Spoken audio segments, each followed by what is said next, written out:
Jefferson Miola, bom dia, tudo bem? Opa, Mauro, bom dia. Um abraço grande para ti, Rebeca, outro para ti. Bom E uma dia, boa semana para nós, que seja. Queria começar contigo com um negócio fora da pauta, Miola. Não estava na nossa projeção, mas chegou aqui o Edgar Pitino, nosso homem das redes sociais, mandou dois posts no Twitter, no ex-Twitter, dizendo de uma ação. A Argentina vai escorregando cada vez mais de volta à ditadura. De uma ação que aconteceu quase que de maneira clandestina nesta madrugada. Olha aqui, deixa eu colocar no ar. É um post, este primeiro post, do Dante Lopes Foresi, que é um jornalista argentino, relatando que na madrugada passada, cercas e polícias na porta da Telam. O que é a Telam? É a agência pública de notícias argentina. Atuam de noite, como os grupos de tarefas da ditadura. Então, olha, realmente chocante. Eles estão cercando a agência de notícias pública da Argentina. Olha lá. Pondo cercas.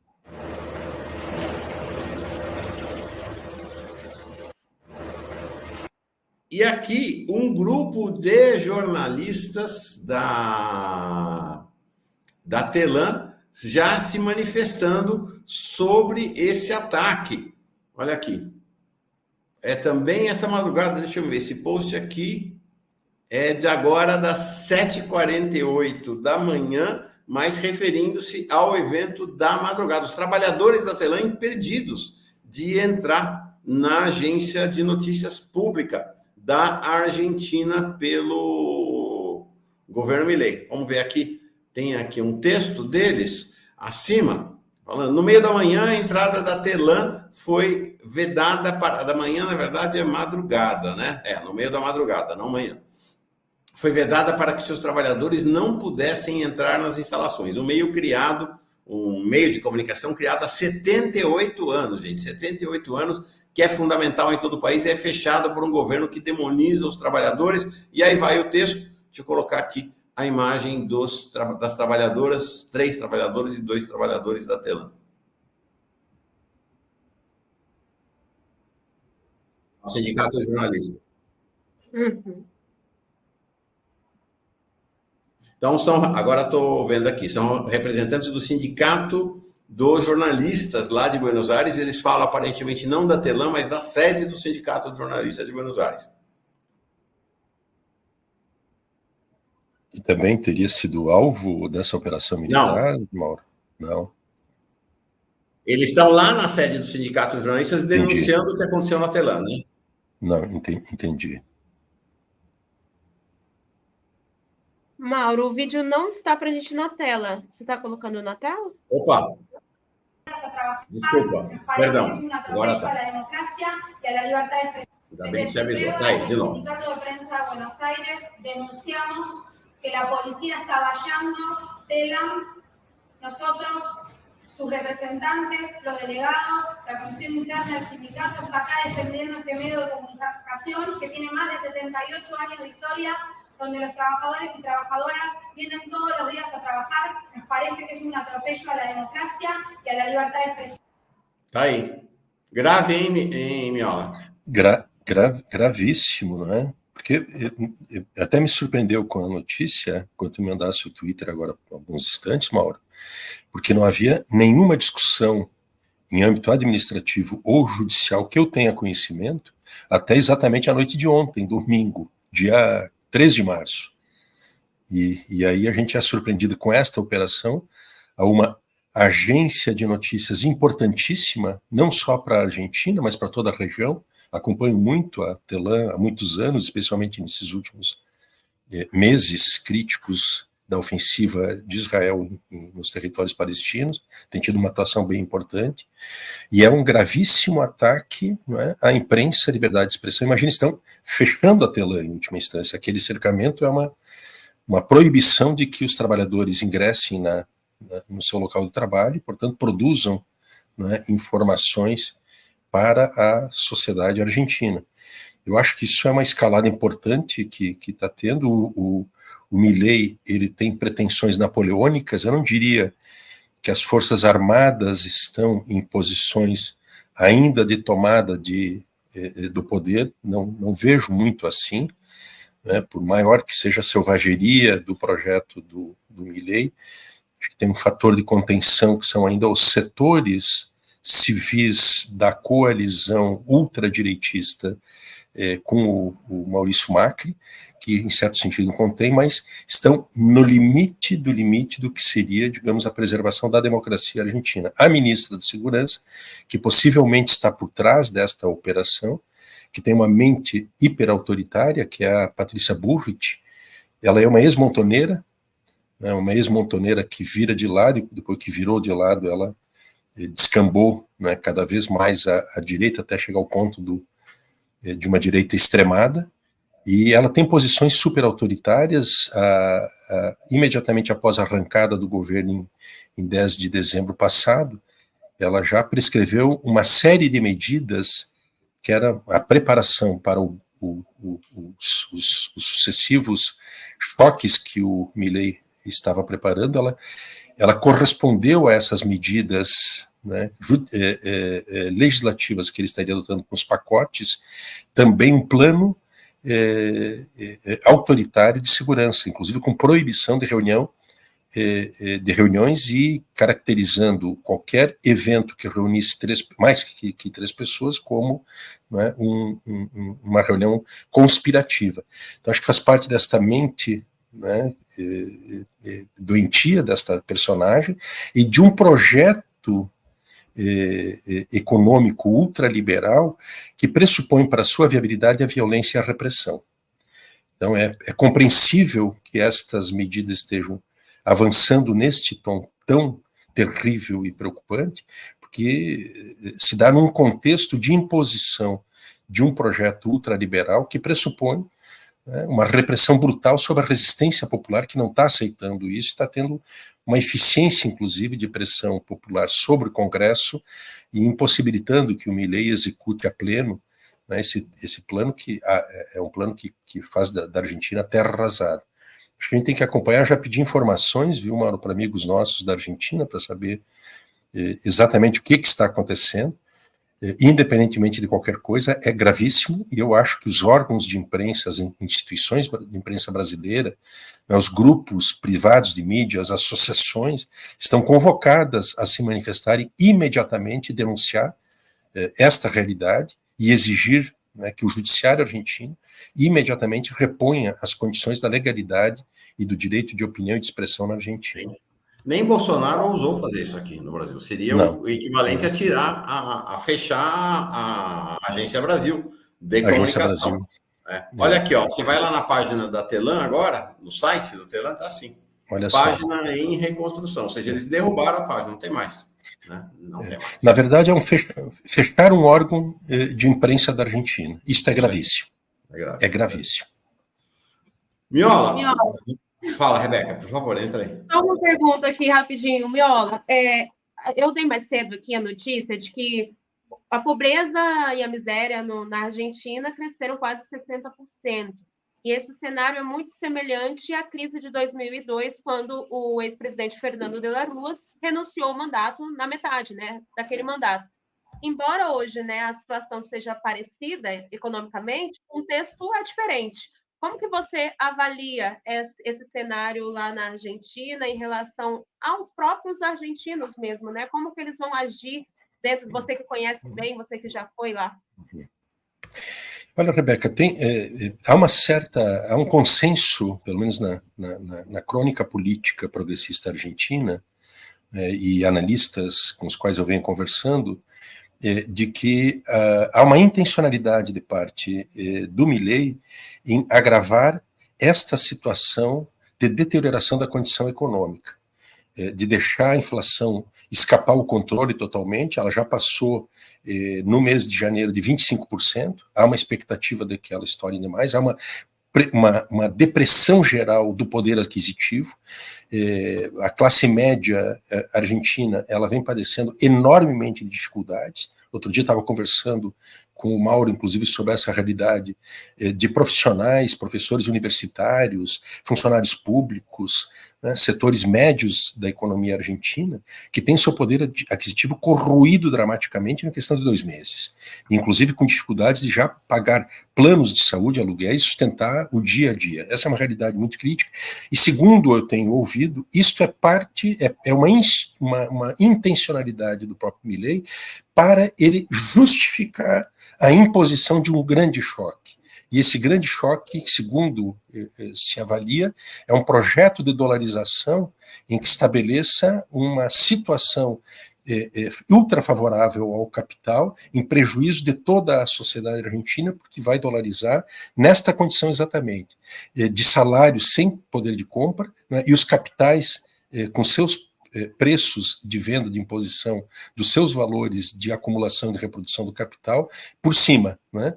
Então eu vejo que é este um cenário, há uma situação que ela permite um certo controle político de um regime que vinha perdendo legitimidade, porque sofreu derrotas no Congresso, nas tentativas iniciais com a lei ônibus e outro projeto do decreto de urgência, e a partir daí, então, o establishment fez uma espécie de um resetou, digamos assim, né, o governo Milei, e passou a compartilhar, né, o controle do poder com o macrismo, que é o campo da direita tradicional próximo da ultradireita, eu diria que é uma direita extremada da Argentina, ultraliberal, que ela ainda não flerta com o projeto de imposição militar, mas esta ultradireita é que passa a tomar conta e evita, talvez aquele cenário que nós vimos em 2001, que a resultante da crise, ela foi uma perda de legitimidade, né, do próprio neoliberalismo e dos gestores neoliberais do ponto de vista do establishment argentino, e permitiu que surgisse o peronismo de esquerda, que aí é que inicia os governos do Néstor Kirchner e depois com a Cristina Kirchner. Esse cenário, ele está contabilizado, ele foi apreendido pelo establishment argentino, e, portanto, eles evitam que o Milei vá a um nível total de perda de condições de continuidade do seu governo, e para evitar exatamente que o beneficiário dessa crise pudesse ser, né, o campo progressista argentino. Mas é uma situação dramática. E há uma intencionalidade, eu insisto com isso. A crise, o aprofundamento da crise, ele é intencional, o governo está deixando a situação se deteriorar profundamente para justificar, aí sim, um choque ainda mais severo e profundo, né, no sentido de uma dolarização da economia argentina, ou algo parecido a isso. Vindo para o tema Brasil, a gente assiste desde sexta-feira, final da tarde, começo da noite, durante o fim de semana, essas revelações feitas a partir do depoimento, do que vazou do depoimento do ex-comandante do Exército, o Freire Gomes, primeiro, e depois da agenda do general Augusto Heleno, que começou a falar. Não é? Então, o Freire Gomes foi depor na Polícia Federal na sexta-feira, ele que vinha mantendo silêncio, né, que teve uma postura passiva, ele disse que foi uma resistência passiva. Acho que tem mais cara de resistência, de passividade cúmplice, né? Aquela coisa que Milico sempre faz, né? E, gente, essa coisa de que Milico é corajoso é conversa fiada, viu? Conversa fiada, eles são muito covardes, né? Os milicos em 64 foi assim, a maioria ficou em cima do muro, ficou quieto. A hora que definiu que iam ganhar, o golpe ia ganhar, todo mundo aderiu. O Freire Gomes achava um pouco nessa batida também, né? Então, mas ele revelou que ele confirmou a existência de várias reuniões sobre a minuta do golpe, que o bolsonarismo via vendendo como um raio em céu azul, e afirmou, isso foi importante, que o Bolsonaro deu ordem direta a ele, como comandante do Exército, para não desmontar os acampamentos golpistas. No mesmo fim de semana, está todo mundo lembrado dessa foto da Polícia Federal ali diante do apartamento do Augusto Heleno, e aí nesse malote aqui tem uma agendinha lá dentro, né? E a agenda falou à Polícia Federal o que tinha na agenda, um roteiro do golpe, de ataques ao judiciário, e PF falava até em prisão de delegados da Polícia Federal que resistissem ao golpe. Como é que você vê o cenário militar neste momento aí nas apurações relativas à tentativa de golpe 2022, 8 de janeiro de de 2023. Como é cândido a gente ver um general Augusto Heleno com o meu diário. Não é mesmo? Onde no meu diário ele descreve nada mais nada menos, né, do que um plano de ataque, de conspiração contra a democracia, com detalhes, né, muito ricos, inclusive. E o Augusto Heleno, ele inclusive fazia parte daquele setor dentro dos golpistas que entendia que deveria haver uma ação prévia à eleição, ou seja, fecha o regime antes que o povo se pronuncie, pare com essa bobagem, vamos lá, vamos fazer isso agora, né, sob o pretexto de que aquilo era uma antecipação à fraude que estava armada pelo TSE, essa doideira do personagem. Mas ele se complica muito com esse diário, né? E fica muito complicada a situação do Augusto Heleno, porque ele, inclusive, tem uma situação que ela é materialmente, né, muito mais grave do que a dos outros que tentaram se esquivar em relação à minuta do golpe. Porque no caso dele é manuscrito, é a letra dele, não é? Da lavra dele, que concebe um plano, inclusive que é um plano com uma perspectiva autocrática ainda mais fechada do que a minuta do golpe. Né? Então acho que se complica muito. Eu acho assim, tá, Mauro? Eu acho que a situação dos militares, ela, de maneira geral, ela está bastante complicada, né, a partir da operação de algumas semanas atrás, quando 5 generais foram indiciados ou chamados a depor e mais um almirante da Marinha. Né? Não é nada trivial.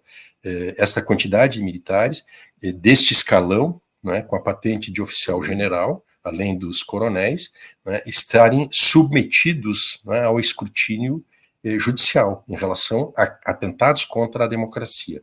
Eu acho que isto não é nada pequeno. Inclusive, ex-comandantes, né, das forças, tanto a Força Terrestre quanto a Força Naval, né, provavelmente serão indiciados, serão processados, condenados e presos, dada a robustez e a contundência do que a gente tem.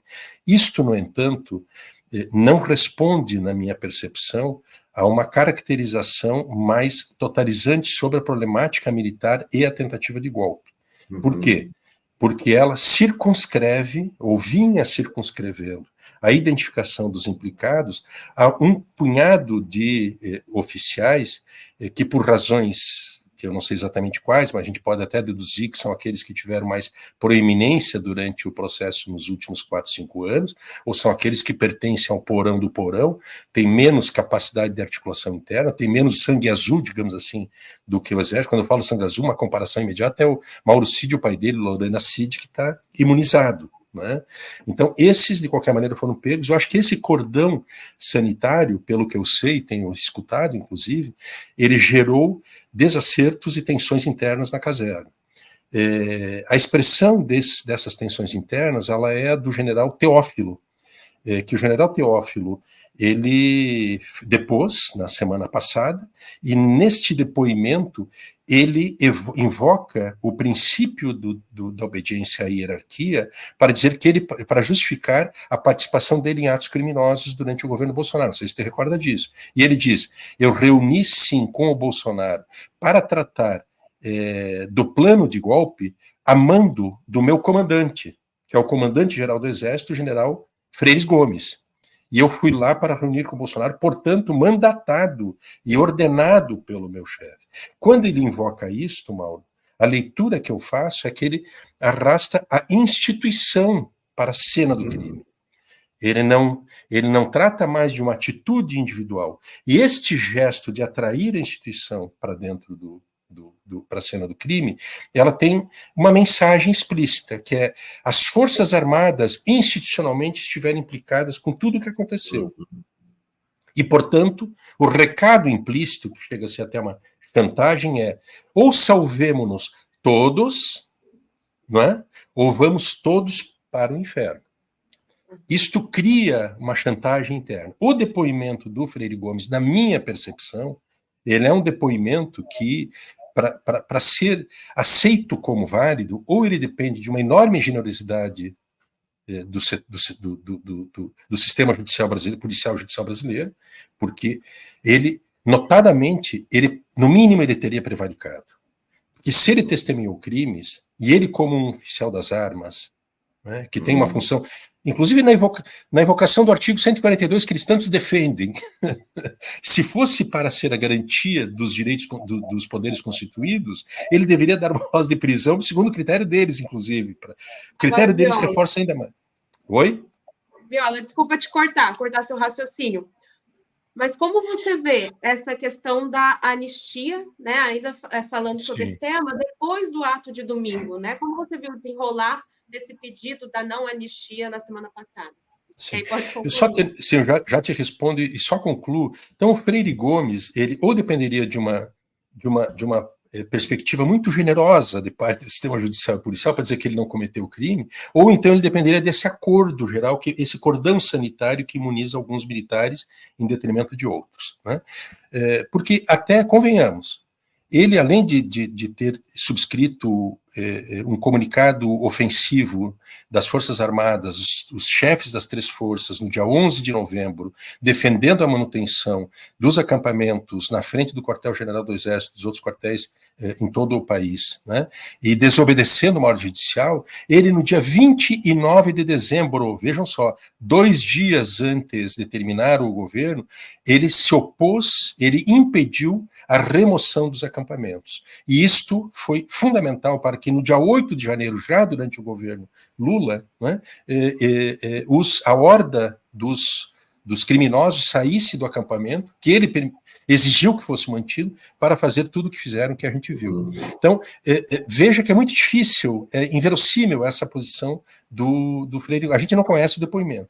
E nesse contexto, Rebeca, aí eu entro para te responder, a minha hipótese é de que, bom, como se aproxima muito a apuração da Polícia Federal, ela permite fazer um mapa, essa cartografia da tentativa de golpe, onde a institucionalidade militar está envolvida, com os comandos envolvidos, ela coloca os militares diante dessa situação que o general Teófilo apresentou, né, que essa disjuntiva, ou vamos todos, ou salvemos-nos todos. E a anistia, desse ponto de vista, né, ela é talvez a bandeira de luta que o Bolsonaro lançou no dia 25 de janeiro, mas ela, mais além de servir ao próprio Bolsonaro, aos seus comparsas, e aqueles, tanto civis quanto militares, e aqueles que já estão presos pelos atos de 8 de janeiro, essa anistia é providencial para as Forças Armadas. Providencial. E aí é uma questão que eu me coloco, que é a capacidade, se eventualmente as Forças Armadas, elas encampam a bandeira da anistia, porque é uma bandeira extremamente fundamental para preservar a sua coesão, a sua unidade institucional, né, e salvar os seus, né? Se ela encampa essa bandeira, eu acho que nós vamos entrar num cenário, né, que é um cenário, né, bastante complexo, para não dizer perigoso, inclusive, né, porque isso poderá evoluir no sentido de um impasse institucional. E para conceder anistia, só para dizer, o STF já vem se pronunciando, se antecipando em posicionar, o que é equívoco, eu acho que é errado os ministros do STF ficar se antecipando posicionamentos sobre matérias que vão chegar a eles, não pode, isso é errado, mas já se antecipam dizendo que não passa. Só que a Constituição, ela não vê proibição de se conceder anistia para quem atenta contra a democracia. Ela permite a anistia, é uma atribuição do Congresso brasileiro, uma lei ordinária, portanto, maioria simples para aprovar isto, não é quórum de mudança constitucional, ou de lei complementar, é lei ordinária, maioria simples, e só existem vedações em relação à concessão de anistia pelo Congresso em 3 casos, ou para tráfico de drogas e entorpecentes, ou para terrorismo, ou para, né, crimes hediondos. Mas para atentados contra a democracia, isso não está concebido na Constituição. Eles podem estar sendo evocado, né, a jurisprudência daquela revogação Daniel Silveira, né? Bolsonaro concedeu ao Daniel Silveira. Aquilo está sendo evocado. Agora, veja que isto não é uma situação que está previsto na Constituição. E aí eu encerro dizendo, a partir disto, que se o STF faz isso, e é compreensível que possa declarar uma inconstitucionalidade, desse ponto de vista do que está argumentando, isto é mais água no moinho dos argumentos da extrema-direita, né, no aguçamento, no agravamento da crise e do conflito, e da capacidade de mobilização que eles possam ter, porque a caracterização matricial que eles fazem, que eles são perseguidos pelo sistema, há uma ditadura do STF, né, e que impede que eles possam voltar a governar o país, porque o STF, nesta aliança com o comunismo, né, que é o governo Lula, né, vem atacando, né, impedindo que a direita, né, assuma o poder no país. Então eu vejo um pouco esse cenário, né, não sei se ele está um pouco avançado no tempo, mas eu acho que é um cenário que eu analisaria. Miola, a gente virou, sabe o quê, Rebeca? Adicto de miola às segundas-feiras. Não vivemos as segundas mais sem miola. Assim, abrir a semana com esse teu olhar aí, seu balanço. É sempre fundamental para nós. Obrigado, viu, Miola? Obrigado a vocês, um abraço, bom dia, boa semanada, meus amigos. Boa semana. Você também, Miola, abraço. Então. Um católico para um presbiteriano, saudações e viva a vida das mulheres brasileiras, né? Viva a vida. Viva a vida das mulheres e das meninas brasileiras e das pessoas que podem gestar diante de um estupro, não é? É isso aí. É isso Um aí. abraço. Boa semana. Bom dia para vocês, muito obrigado pelo gentil convite, foi um prazer. Obrigado a você. Igualmente. Tchau. Tchau, tchau. Nossa, Rebeca, muito impactante essa entrevista com ele, né? Muito. Demais, demais. Programão, inclusive, né, nessa nossa segunda-feira aqui no Fórum Café. Muito obrigada. Já agradecer a todos vocês que ficaram até aqui com a gente. E como disse a Veranice Ferreira aqui agora há pouco, vamos para o Fórum Global. Vamos lá. Falar de Argentina. Claro que vai falar de Gaza também, mas o tema hoje é Argentina. Fica aí, vai para o Fórum Global. A gente volta amanhã com muita notícia, muita informação, muito giro. Amanhã estarão com a gente José Genuíno e Gilberto Maringoni. Beijão. Tchau, tchau. Beijo grande.